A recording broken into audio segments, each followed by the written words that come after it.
joined now by Spencer Rattler. We get right to questions. Jason Kersey. Hey Spencer, how are you, man? I'm doing good. How are you? Good. Hey, I know that when a quarterback's relationship with his offensive line is extremely important, and we've heard about relationships through the years like that. When your offensive line maybe isn't playing up to the standard that has been set for them, how do you handle that as a quarterback? Do you get on them? Do you encourage them? How do you handle that personally? I encourage them every time. You know, I trust those guys. You know, that's the center of our team right there. You know, we win games up front on the O-line and D-line. So those guys, you know, you can't do anything without them. So if you bring them down, that's just the wrong thing to do. You got to encourage those guys and know they got your back. And you're confident that can get better? Most definitely. Thanks, Spencer. Eric Bailey.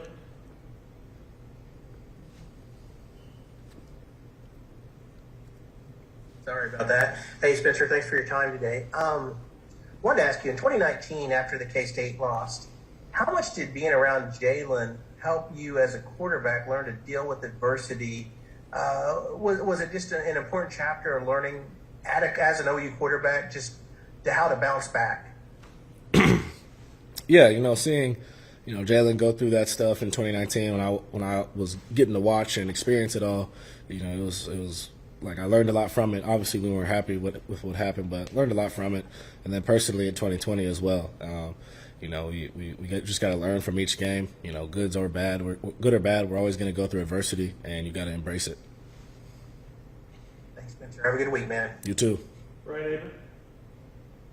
Hey, Spencer, good talking to you again. Sort of along those lines, with what happened last year in the Texas game, and I know the West Virginia game wasn't exactly analogous to that, but as far as going through some adversity and then fighting back and having success in the end, how much better prepared did going through that maybe make you for what you're going through now?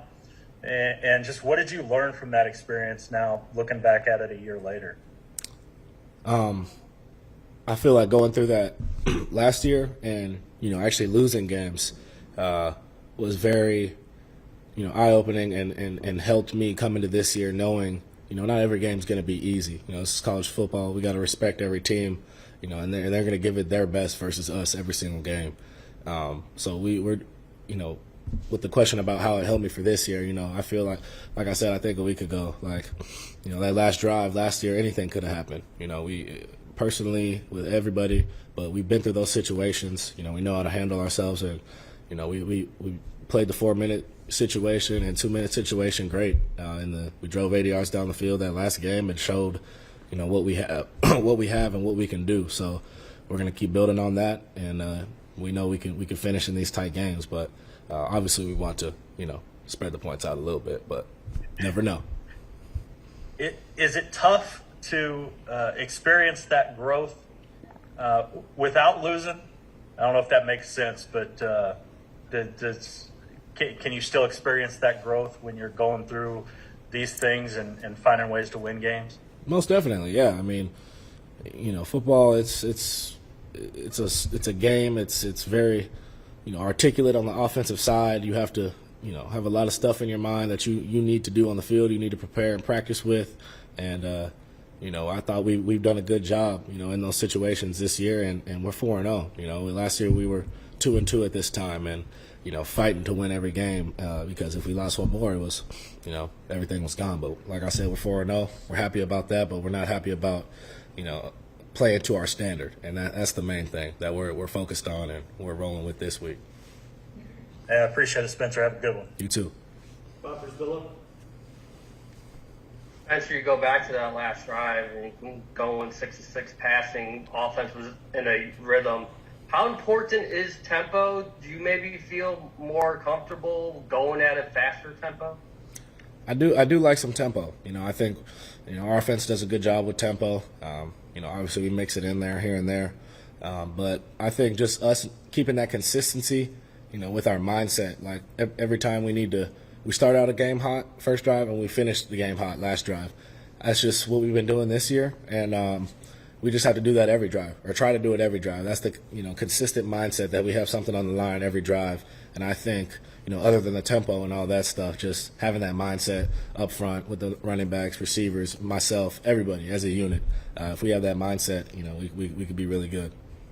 So how do you try to bring that sense of urgency into those middle drives, man? Just talking to the guys, getting together as a group on the sideline, on the third down, knowing where they're going to punt the ball to us, cheer on the defense, talk about what plays we want to run and succeed, get with Coach Riley and talk about just our mindset and everything and what we're thinking about this drive, and just kind of being all on the same page for before the drive and throughout the drive. I think that's what we need to do, and we should be doing it here starting this weekend. Cliff Brown. Yeah, Spencer, just what does it mean to you to have gotten, I guess, so much support in social media from your teammates over the last several days? And then what does that say about you guys' approach and just kind of where you guys are in terms of team unity, team bonding at this point? Yeah, this team, we're all brothers. This is a family here. No matter what anybody goes through, no matter how we play, win or loss, we're always going to be there for our teammate, and that's something we stand on. And we have the standard rules here, and the number one is team first. So that's what we go by, and we always got our brothers back. James Hill. Spence, I think the biggest misnomer about you is that you don't put in the work or you don't put in film work. Because I know you watch so much film and you have throughout your career that it's, you probably see reels in your head. I'm curious how you categorize everything that you watch. Because as you watch that last game and you see a play work, but then you see another receiver been uncovered, or you see something else developing, how do you process that you can use that down the road? Yeah, I think I kind of know what you're saying. Everybody categorizes, film breakdown differently. I think Coach Riley helps us a lot with that. A lot of stuff we need to focus on, tendencies, schemes they run, little things like that. I mean, there's tells in everything you see, and obviously that's something as a group we all want to get better at is breaking down that film and being ready, because in these first 4 games they've thrown different stuff at us too. So being ready for anything, and just being prepared. But yeah, I mean, a lot of the stuff, like I know there was one play last week where I looked off, came here, and Drake was wide open, but what everybody doesn't know is the play, they busted the coverage and accidentally got on here, and we still got the first down. But, they bust the coverage sometimes, looks like somebody's open, but we're not really reading that. But, yeah, I know what you're saying, and that's something we all want to improve on and keep working at. Kansas State defensively, what do you see from them? Are they similar to what we just saw from West Virginia? No, not similar. They do some different things that we're preparing for, and we're just executing every day in practice, going against those looks and trying to get it to perfection. Hey, good luck, man. Thank you. John Hoover. Spencer, hey man. Looking back on the last couple of years against Kansas State, let's do last year first. That game changed so suddenly. It was you guys were dominating, and then all of a sudden you might have gone to the bathroom and you come back and it was tied or something like that. It changed quickly. Did that teach you something as a starting quarterback about college football momentum and how a talented team can just kind of come out of nowhere depending on what stage the game's in?